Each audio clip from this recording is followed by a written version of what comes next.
Hello students, welcome to our study channel UP exam. और हम आज हैं अपने एक वीडियो में जो बहुत ही इंपॉर्टेंट न्यूज़ है आपके लिए।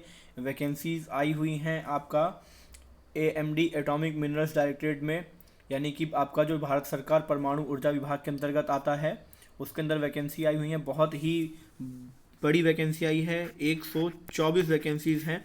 तो हम जानेंगे कि इसमें आपकी क्या क्वालिफ़िकेशन होनी चाहिए, आपकी क्या एलिजिबिलिटी है, एग्ज़ाम पैटर्न क्या होगा, सिलेबस क्या होगा, इन सब डाउट्स को हम क्लियर करेंगे। तो इससे अगर आप लोग चैनल पर न्यू हैं तो चैनल को एक बार लाइक कर दीजिए, शेयर कर दीजिए और सब्सक्राइब कर लीजिए नोटिफिकेशन बिल को ऑन करके।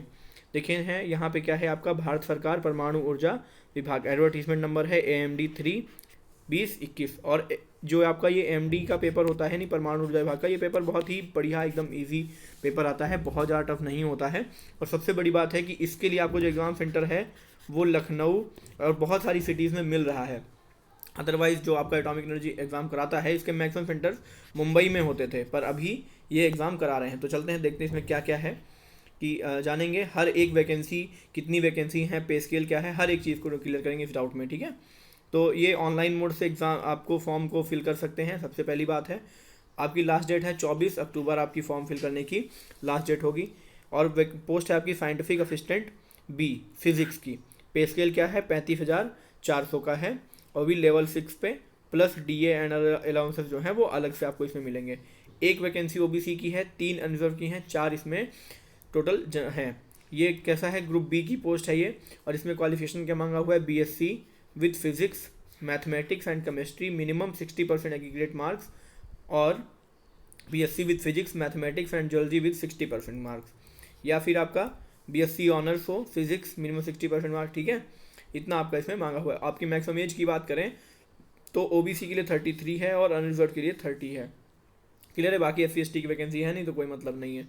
फिर इसी तरह केमिस्ट्री का है, केमिस्ट्री का भी सेम है पे स्केल आपका, और 5 वैकेंसी है केमिस्ट्री की। यहाँ पे क्या है, BSc विद केमिस्ट्री मांगा हुआ है, 60% है। और फिर या फिर BSc ऑनर्स हो केमिस्ट्री से। और यहाँ पे आपकी जो एज लिमिट की बात की जाए तो एज लिमिट आपकी ST की है, SC की वैकेंसी नहीं है तो ST की 35, OBC की, क्योंकि SC ST को 5 ईयर्स का आपको ये मिलेगा, रिलैक्सेशन मिलेगा, और OBC को 3 ईयर्स का।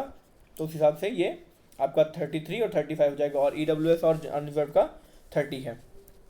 आगे है वैकेंसी आपकी साइंटिफिक असिस्टेंट जियोलॉजी। जियोलॉजी में क्या है भाई, पे स्केल आपका सेम है, टोटल वैकेंसीज 14 हैं, और आपका BSc in geology with 60% aggregate marks. यहाँ पे क्या है, SC की 35 हो गई, क्योंकि हमने बताया था आपको कि SC ST को 5 ईयर, OBC को 3 ईयर्स का रिलैक्सेशन मिल रहा है। ये आपकी एज लिमिट हो जाएगी। ये सभी आपकी अभी ग्रुप बी की चल रही हैं। फिर साइंटिफिक असिस्टेंट इलेक्ट्रॉनिक्स इंस्ट्रूमेंट्स की है, पे स्केल सेम है। इसमें क्या है, diploma in electronics instrument engineering with 60% marks मांगा हुआ है। एज लिमिट आपकी सेम है। फिर है आपका scientific assistant B computer science या इंफॉर्मेशन टेक्नोलॉजी। तो इसमें क्या है आपका, BSc computer science, BSc electronics with computer science, minimum 60% aggregate, या फिर diploma in IT computer science engineering 60% aggregate. और आपका जो आपकी एज लिमिट है वो सेम है। उसके बाद में आपका आता है साइंटिफिक असिस्टेंट इलेक्ट्रिकल्स। तो भाई जो भी हमारे दोस्त हैं डिप्लोमा के डिग्री वाले टेक्निकल से, वो इस फॉर्म को अप्लाई कर सकते हैं। बहुत बढ़िया जॉब है, बहुत अच्छा मौका है आपके लिए, क्योंकि इतनी ज़्यादा वैकेंसी पहली बार आई हैं। पहली बार क्या, काफ़ी दिनों के बाद आई हैं, वरना 10 20 15 वैकेंसीज आती हैं। इसमें एक है ग्रुप बी की, diploma in electrical engineering with minimum 60% marks, और आपका एज लिमिट आपको सामने 30 सेम है। साइंटिफिक असिस्टेंट सिविल, इसमें क्या है, 35,400 ही सेम आपका ग्रेड है। ठीक है, देखिए ग्रुप बी का जो होता है वो 35,400 होता है, ग्रुप सी का 25,500 होता है। ठीक है, तो ये आपकी 35,400 ग्रुप बी की हैं। ग्रुप बी में इसमें डिप्लोमा इन सिविल इंजीनियरिंग है with minimum 60% marks. Age limit आपकी सेम है, 30 ईयर्स। फिर इसमें क्या है, आपकी आता है टेक्नीशियन फिजिक्स इलेक्ट्रॉनिक्स इंस्ट्रूमेंट्स। इसका 21,700 है, 2 OBC की हैं, 2 अनरिजर्व की, 4 टोटल वैकेंसीज हैं। इसमें क्या है, मिनिमम 60% मार्क्स इन SSC। ठीक है, सीनियर सेकेंडरी आपको जो है 12th में आपका 60% होना चाहिए। प्लस क्या है, रिकॉग्नाइज ट्रेड सर्टिफिकेट ITI या NCVT in electronics instruments mechanic electronics mechanic trade of not less than 1 year duration, यानी आपके पास ITI का सर्टिफिकेट होना चाहिए या आपकी कौन कौन सी ट्रेड्स में, electronic, instrument, mechanic, electronics, mechanic trade में होना चाहिए, 1 ईयर से ड्यूरेशन का कम का नहीं होना चाहिए। और preference will be given to candidate having working experience, जिनके पास अगर कुछ एक्सपीरियंस है तो उन्हें इस चीज़ के लिए प्रेफरेंस मिलेगा। यहाँ पे एज लिमिट की बात की जाए तो ये 25 है, अनरिजर्व की, OBC की 28 है, क्योंकि 2 ही वैकेंसी हैं, 2 OBC की और 2 जनरल की। तो आप लोग इस फॉर्म को भी अप्लाई कर सकते हैं जो भी भाई ITI कर रखे हैं। फिर आता है टेक्नीशियन लेबोरेटरी। टेक्नीशियन लेबोरेटरी का पे स्केल बात कीजिए तो 21,700 है। टोटल वैकेंसीज 14 हैं, SC की 1 है, ST की 2 है, OBC की 3 है, EWS की 2 और जनरल की 6। यहाँ भी 12th में आपके 60% मार्क्स हैं।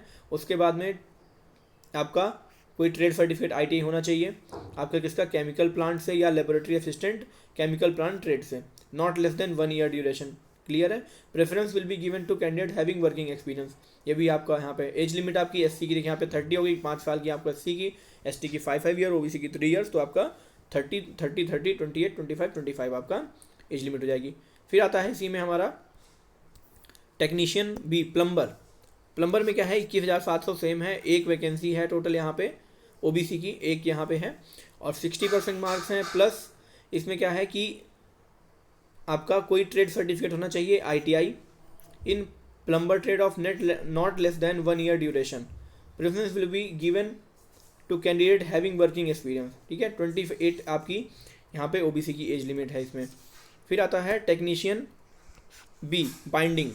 इसमें क्या है आपका 60% SSC plus trade certificate in binder trade of not less than 1 year. यहाँ पे आप भी ITI होना चाहिए आपके पास बाइंडर ट्रेड का। प्रेफरेंस मिलेगा जिनके पास भी वर्किंग एक्सपीरियंस है और अनरिजर्व की वैकेंसी है, तो यहाँ पे 25 आपका एज लिमिट है। फिर इसके बाद में है आपका टेक्नीशियन बी, प्रिंटिंग। प्रिंटिंग का भी सेम है, इसमें कोई दिक्कत नहीं है, सेम वही है, 60% मार्क है और आपकी प्रिंटर ट्रेड से होना चाहिए उसके बाद सर्टिफिकेट। फिर आता है आपका technician B, drilling.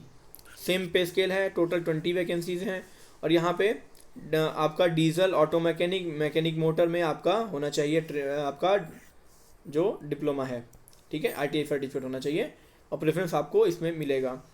20 vacancy total है इसमें, 2 SC की, 3 ST की, 6 OBC की, 2 EWS और 7 जनरल की। फिर आता है हमारा UDC, अपर डिवीजन क्लर्क, जिसके लिए आप सभी बहुत लोग एलिजिबल होंगे। अपर डिवीजन क्लर्क का है, इसका जो पे स्केल है वो 25,500 है। 3 SC की हैं, 2 ST की हैं, 3 OBC, 1 EWS की, 7 जनरल की। टोटल 16 वैकेंसीज हैं इसमें। इसमें क्या है, a degree of recognised university or equivalent with an aggregate of 50%, मानिए 50% डिग्री होगा आपका तो भी आप इस फॉर्म को अप्लाई कर सकते हैं। और डिज़ायरेबल में क्या है, देखिए ये चीज़ आप लोग ध्यान रखना, यहाँ पे डिज़ायरेबल में है टाइपिंग। ठीक है, तो इसके लिए आपको बहुत ज़्यादा परेशान नहीं होना है। मिनिमम स्पीड ऑफ 30 वर्ड पर minute in English type writing, knowledge of computer application, data entry and data processing, ये आपकी ये डिज़ायरेबल है, तो कोई इशू नहीं है इसमें। आप लोग फॉर्म को फिल कर दी, जिसको टाइपिंग नहीं भी आती है तो कोई दिक्कत नहीं है। अब बात की जाए एज लिमिट की, तो देखिए SC की 32 है, ST की 32 है, 5 ईयर, OBC को 3 ईयर और EWS जनरल की 27 ईयर्स। क्लियर है भाई, तो आप लोग फॉर्म को अप्लाई कर सकते हैं, कोई इशू नहीं है। अभी इसके सिलेबस के बारे में देखेंगे। और ड्राइवर की हैं, ड्राइवर आपका ऑर्डिनरी ग्रेड 19,900 है। टोटल 13 वैकेंसीज हैं, ST की 1, 3 OBC, EWS और अनरिजर्व की। यहाँ पे क्या मांगा है, 10th स्टैंडर्ड होना चाहिए, profession of valid driving licence to drive light and heavy vehicles होना चाहिए और एक्सपीरियंस उसका 3 ईयर्स का एक्सपीरियंस होना चाहिए। उसके साथ में उसको नॉलेज होनी चाहिए मोटर मैकेनिज्म की। ठीक है, यानी कि कैसा, general day to day maintenance उनको पता होना चाहिए, tyre, batteries maintenance and lubrication of vehicle, इसके बारे में जानकारी होनी चाहिए। Accelerator, brake, clutch, pedal and fan belt adjustment, ये सब उसको जानकारी होनी चाहिए। Removal of air lock and oil block, ये सब पता होना चाहिए। Engine tune up, brake adjustment, wheel alignment and observation of dashboard meters, ये उसको सब आना चाहिए। ठीक है, और उसके बाद में अगर किसको प्रेफरेंस मिलेगा, जो भी प्रोफेशन है, जो मतलब जिनका प्रोफेशन है valid driving licence to drive 2 wheeler, उनको होना चाहिए। और ability to read fill up routine forms in English Hindi, जिनको हिंदी इंग्लिश आता हो फॉर्म फिल करना, उन्हें थोड़ा प्रेफरेंस मिलेगा इसके लिए। फिर आता है सिक्योरिटी गार्ड का। सिक्योरिटी गार्ड में क्या है, सिक्योरिटी गार्ड में आपका 18,000 ग्रेड पे है, सॉरी ग्रेड पे कह रहा हूँ, आपका पे स्केल 18,000 है। 7 हैं SC की, 1 है आपका EWS और 10 जनरल की, यानी टोटल 18 हैं यहाँ पे सिक्योरिटी गार्ड की। डायरेक्ट रिक्रूट्स होगा, 10th स्टैंडर्ड पास होना चाहिए और एक्स सर्विसमैन के लिए 10th पास हो, या फिर एक्स पुलिस या x central equivalent certificate from paramilitary personal को या आर्म फोर्स का होगा, उसे मिलेगा। फिजिकल स्टैंडर्ड में क्या है, 160 सेंटीमीटर हाइट होनी चाहिए, चेस्ट उसका 80 to 85 यानी 80 आपका नॉन एक्सपेंडेबल और 85 का एक्सपेंडेबल होना चाहिए। साथ में आपकी एज लिमिट की बात की जाए तो 32, और ये देखिए एससी को 5 ईयर्स का और आप मिल गया है, और अनरिजर्व और ईडब्ल्यूएस का 27 होना चाहिए। अब बात करते हैं सिक्योरिटी गार्ड की जो मिनिमम हाइट है वो जनरल की 167 होनी चाहिए, और जो भी हमारे कैंडिडेट्स हैं जो गढ़वाल, कुमाऊँ, हिल और जो इस एरिया से आते हैं, कौन कौन से हैं, कुमाऊँ, हिमाचल प्रदेश, गोरखास, डोगरास, मराठास, कश्मीर वैली, लेह एंड लद्दाख, जम्मू कश्मीर, ये आपका 165 होनी चाहिए मेल्स की, और फीमेल की 165। अगर चेस्ट की बात की जाए तो जनरल की 80 to 85 है, और बाकी सबका भी 80 to 85 है। ये एक्सपेंडेड है और ये एक्सपेंडेड करके है। फिर है इसके बाद में देखते हैं भाई की फ़ीस की बात की जाए तो क्या है।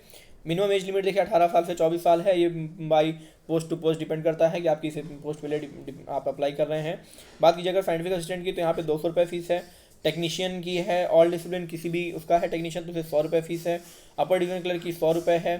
सिक्योरिटी गार्ड की भी 100 रुपये है। बाकी सबकी 100 रुपये फीस है। क्लियर है, सिर्फ 200 रुपये आपकी साइंटिफिक असिस्टेंट की है। और उसके बाद में अगर बात की जाए कि पेमेंट मोड को है, application should be paid through online only, please differ website. ये आपकी ऑफिशियल वेबसाइट www.amd.gov.in, ये आपकी ऑफिशियल वेबसाइट है। क्लियर है। The following candidates are exempted from payment of application fee, यानी कि SC/ST candidate, ex serviceman, person with physical disability and women candidates. ये आपका इनके लिए कोई फीस नहीं, इनके लिए फीस जीरो पड़ेगा, कोई दिक्कत नहीं है इसमें। उसके बाद में बात करते हैं सिलेबस की, देखते हैं कि क्या सिलेबस है। पहले एक एज रिलैक्सेशन हमने आपको बता ही दिया है, SC/ST को 3 ईयर, OBC को 3 ईयर, यहाँ पे कोई दिक्कत नहीं है।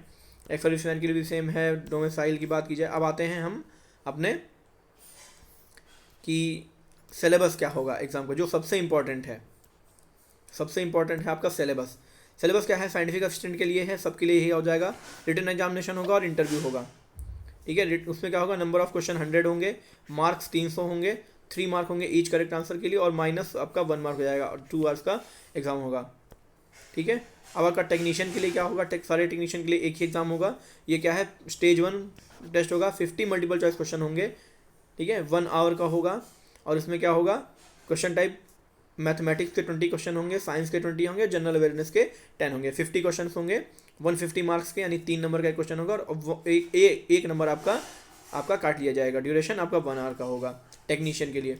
और बात करेंगे एडवांस टेस्ट होगा, स्टेज 2 होगा। उसमें क्या होगा, all candidate screened in stage 1 will be allowed to undertake an advance test for set post, यानी जो फेज़ 1 क्वालिफाई करेगा वो आपका फेज़ 2 के लिए बुलाया जाएगा। और इसमें क्या होगा, मल्टीपल चॉइस यहाँ भी है, 50 क्वेश्चन, 150 मार्क्स, 1 माइनस मार्किंग होगी, और 2 आवर्स का एग्जाम होगा।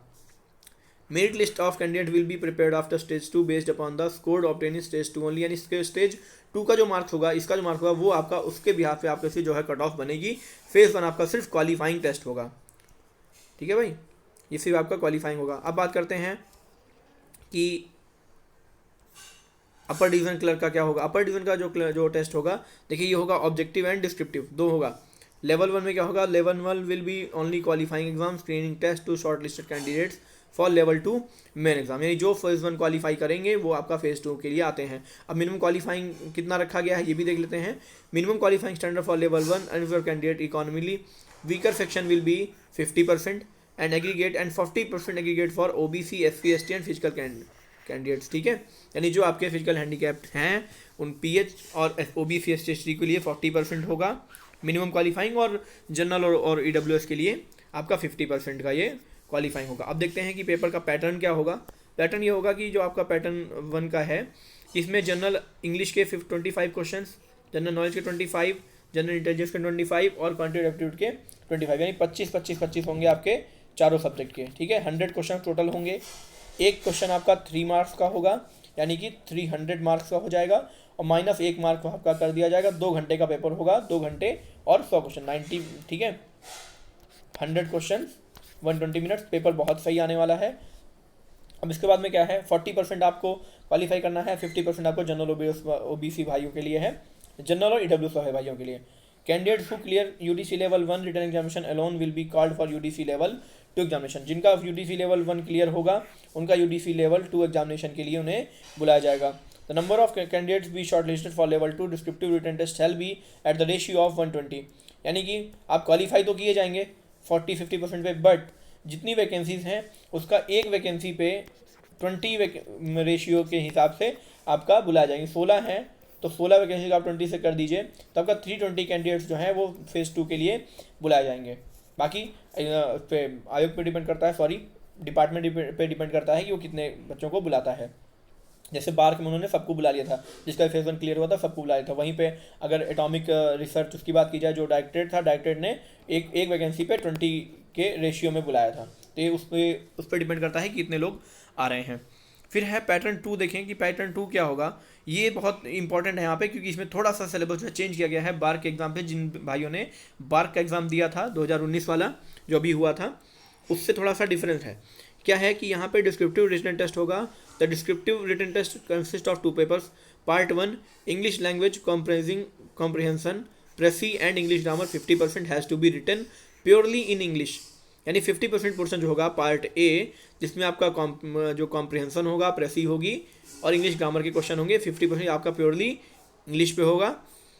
और अगर बात की जाए पार्ट बी जो आपका डिस्क्रिप्टिव टेस्ट होगा, descriptive test comprising essay noting and drafting 50% has to be written purely either English और इन हिंदी। ये देखिए ये बहुत बड़ी चीज़ है, क्योंकि इससे पहले जो आपका एग्ज़ाम हुआ था बार का, वहाँ पे लिखा था प्योरली इन इंग्लिश। वहाँ पे आपको ऐसे लेटर और नोट आपको सिर्फ इंग्लिश में करनी थी, पर यहाँ पे आप इंग्लिश एंड हिंदी दोनों में कर सकते हैं, इंग्लिश और in Hindi.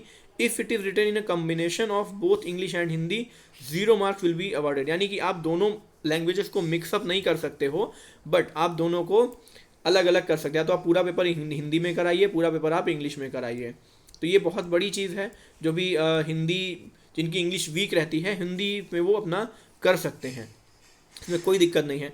Number of questions इन्होंने दिया नहीं है, पर 100 मार्क्स का दिया हुआ है और नो निगेटिव मार्क। फेज़ 1 में निगेटिव मार्किंग है, बट फेज़ 2 में निगेटिव मार्किंग नहीं है। और बार के में क्या था कि वहाँ पे फेज़ 2 में निगेटिव मार्किंग थी, फेज़ 1 में नहीं थी। ड्यूरेशन ऑफ एग्जामिनेशन 3 आवर्स का एग्जाम होगा, बहुत सही है, क्योंकि बार में सिर्फ 2 आवर्स का एग्जाम दिया था। जिन भाइयों ने भी दिया है बार का एग्जाम वो कमेंट बॉक्स में बताएं, और अगर आपका कोई डाउट होगा तो हम बताएंगे, ठीक है। और इसके लिए अपनी प्लेलिस्ट भी बनाने वाले हैं यूडीसी, खासकर यूडीसी के लिए। जो भी भाई तैयारी कर रहे हैं यूडीसी के लिए, उनको हम पूरी इसमें जानकारी देंगे, क्योंकि एज अ यूडीसी मैं सिलेक्टेड हूँ इसमें। तो मैं आपको बताऊंगा कि आपको क्या क्या पढ़ना है, क्या क्या नहीं पढ़ना है, ठीक है। आपको कैसे पेपर देना है, क्या टाइपिंग होनी चाहिए आपकी, क्या होना चाहिए, सब हम आपको क्लियर करेंगे। तो कमेंट बॉक्स में आप लोग फटाफट बताएं, जरूर बताइए। इस पर हम प्लेलिस्ट शुरू करेंगे यूडीसी के लिए, स्पेशल हम अपनी प्लेलिस्ट शुरू करेंगे जो पूरा आपका फेज़ 1 और फेज़ 2 को अच्छे से तैयार करवाएंगी, ऐसे लेटर, प्रेस राइटिंग, सब कुछ। इसके बाद में है final selection shall be on the basis of marks secured in level 2 descriptive written test रहेगी। आपका जो फेज़ 2 होगा इसके मार्क्स को ही केवल काउंट किया जाएगा, 100 मार्क्स के पेपर को, इसी पे आपकी कट ऑफ जो है वो बनेगी। Total of level 1-2 marks candidate with higher marks shall be pressed. यानी जिसके भी अगर किसी के नंबर सेम आते हैं तो इसके नंबर 1 में ज़्यादा होंगे उसको लिया जाएगा, वो भी सेम होते हैं। फिर जिसकी ड्रॉप ज़्यादा होगी उसका हो गया, फिर अल्फ़ाबेटिकल के हिसाब से उसको लिया जाएगा, ठीक है। इसके बाद में अगर बात किया ड्राइवर की, ड्राइवर में आपका रिटन एग्जामिनेशन होगा और ड्राइविंग टेस्ट होगा। रिटन एग्जामिनेशन में क्या है भाई देख लेते हैं। Hindi, English, awareness, intelligence, elementary mathematics, drive and techniques आपकी इतना का पेपर होगा, 100 नंबर का पेपर होगा, 100 मार्क होंगे, नो निगेटिव मार्क्स होंगे, 2 आवर्स का एग्जाम होगा। फिर पैटर्न ऑफ लेवल 2 क्या होगा, यहाँ पे आपका ड्राइविंग टेस्ट होगा, हैवी व्हीकल्स पे होगा, क्लियर है। इसके बाद में आपको देखते हैं अगर हम भाई सिक्योरिटी गार्ड का, सिक्योरिटी गार्ड में क्या है, सिक्योरिटी गार्ड में भी आपका 100 मीटर्स की रन होगा 16 सेकंड का, लॉन्ग जंप होंगी 3.65 मीटर की, 3 चांसेस आपको मिलेंगे, चिनअप्स, पुशअप्स, सिटअप्स, ठीक है, ये आपको मिलेगा। 8 से 9 नंबर, 5 से 6 नंबर, आपका इतना होगा। तो ये रहा आपका सिलेबस। फिजिकल स्टैंडर्ड की बात है फीमेल कैंडिडेट की, तो 100 मीटर रनिंग होगी 20 सेकेंड्स की, लॉन्ग जंप होगा 2.7 मीटर्स का, बाकी आपका ये सिटअप्स उसके लिए होगा।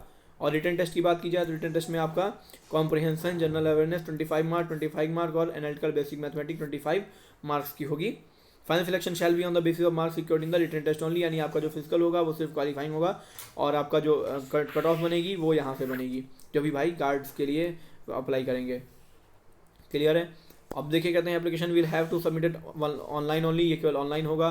लास्ट डेट आपकी 9 अक्टूबर से 24 अक्टूबर तक आपकी लास्ट डेट है। और इसके बाद में क्या है, बाकी सब आपका ये बता रहे हैं जो भी इनके टर्म्स एंड कंडीशंस हैं। The date time and venue physical endurance test will be intimated to the eligible candidate through email. आपको ईमेल और एसएमएस दिया जाएगा जब भी एग्जाम होगा। क्लियर है आपके। हाँ, ये एग्जाम सेंटर आपके बहुत इंपॉर्टेंट है क्योंकि एग्जाम सेंटर ने अहमदाबाद बनाया है, बेंगलुरु बनाया है, चेन्नई, दिल्ली, गुवाहाटी, हैदराबाद, इंदौर, जम्मू, जयपुर, कोलकाता, लखनऊ, मुंबई, नागपुर, रांची, तिरुवनंतपुरम, विशाखापट्टनम। भाई जितने लोग भी हैं पहले अब कंफ्यूज मत होइए भाई। याद देखिए आपको इतने सारे सेंटर मिल रहे हैं, आप लोग जो सेंटर चाहें वो चूज़ कर सकते हैं, आपको ये सेंटर मिल जाएंगे। ठीक है, इसमें कोई दिक्कत नहीं होगी, आपको सिर्फ मुंबई नहीं भागना पड़ेगा यहाँ पे। फिर आता है कि सर्टिफिकेट वेरिफिकेशन का, कह रहा है certificate verification level 2 exam for UDC, skill test for technician and driving test for driver, interview scientific assistant भी, physical entrance test security guards will be held at Hyderabad.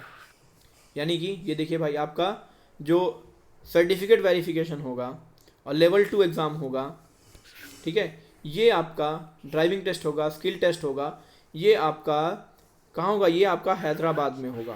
बस फेज़ 1 आपको मिल जाएगा आपकी सिटी में, बट फेज़ 2 के लिए आपको हैदराबाद जाना पड़ेगा। फेज़ 2 आपका हैदराबाद होगा। Call letters will be made available on the website for download only to those who qualify next level of stage. यानी कि फेज़ 1 होगा, फेज़ 1 फेज़ 2 एक साथ नहीं होंगे। फेज़ 1 क्वालिफाई करने के बाद आपको हैदराबाद जाना पड़ेगा फेज़ 2 के लिए। क्लियर है? आई होप मैंने सारे डाउट्स इसमें क्लियर कर दिए हैं। इसमें कोई भी और जो भी भाई अगर किसी गवर्नमेंट सेक्टर में, सेंट्रल गवर्नमेंट टेकिंग में अगर ऑटोनोमस बॉडी में वर्क करते हैं तो उन्हें एनओसी अपने डिपार्टमेंट से पहले ले लेनी होगी, सर्टिफिकेट वेरिफिकेशन। ठीक है, आप उसको ज़रूर ले लीजिएगा। और बाकी यहाँ पे कोई ऐसा कुछ नया खास नहीं है, यहाँ पे कोई दिक्कत नहीं है। तो आज के लिए इतना ही। अगर वीडियो आपको पसंद आया है तो वीडियो को आप लोग, और हाँ एक चीज़, अपॉइंटमेंट एंड प्लेसमेंट, अगर बात यह कि आपकी अपॉइंटमेंट कहाँ मिलेगी, प्लेसमेंट कहाँ होगा, देखिए साफ साफ लिखा हुआ है, atomic minerals director of exploration and research centre MD is basically a field oriented organisation. The candidates are liable to be posted for field and or laboratory work in any one of the regions with headquarters at New Delhi, Bengaluru, Nagpur, Jamshedpur, Shillong, Jaipur and Hyderabad. और in it's sectional office जो कहाँ पे हैं, विशाखापट्टनम, तिरुवनंतपुरम। और any field, field कौन कौन सी हैं, anywhere in India, any other centre to established by the atomic mineral directorate of exploration research centre in future of any considered unit by department of atomic energy India. यानी कि आपका ये cities में है। बाकी इनके फील्ड पे जो भी ऑफिस होंगे ऑल इंडिया में, आपको कहीं भी आपको ज्वाइनिंग दी जा सकती है, आप वहाँ कहीं भी आपका प्लेसमेंट हो सकता है। तो इसमें सारे डाउट मैंने क्लियर कर दिए हैं। और आप लोगों से है कि आप लोग फॉर्म को फिल कर दीजिए, लास्ट डेट का इंतजार मत करिए। अगर आप लोगों को फॉर्म फिल करने में कोई प्रॉब्लम हो रही है तो आप बताइए, मैं इसके लिए प्लेलिस्ट बना दूंगा। मैं आपको फॉर्म फिल करके बता दूंगा कि कैसे फॉर्म जो है फिल होता है और इसका एग्ज़ाम कैसे होगा, क्या क्या एग्ज़ाम होगा, लेवल क्या होगा एग्ज़ाम का। आप लोग अगर चाहते हैं तो मैं इस पर एक पूरी proper specially for UDC atomic energy के लिए मैं एक प्लेलिस्ट बना दूंगा। जो आपका यूडीसी का एग्ज़ाम होना है, चाहे एटॉमिक एनर्जी का कोई भी हो, बार्क का हो, डायरेक्टरेट का हो, एनपीसीआईएल का हो, उसके लिए मैं स्पेशली आपको बना दूंगा, जिससे आपको बहुत अच्छे से इस जॉब की आप तैयारी कर सकते हैं घर बैठे, टोटल वो भी फ्री ऑफ कॉस्ट में। तो चलते हैं, इसी के साथ मिलते हैं फिर अगले वीडियो में। और अगर जो भाई लोग नए हैं वीडियो को लाइक करें, शेयर करें और सब्सक्राइब करना ना भूलें। तब तक के लिए thank you, take care, bye bye.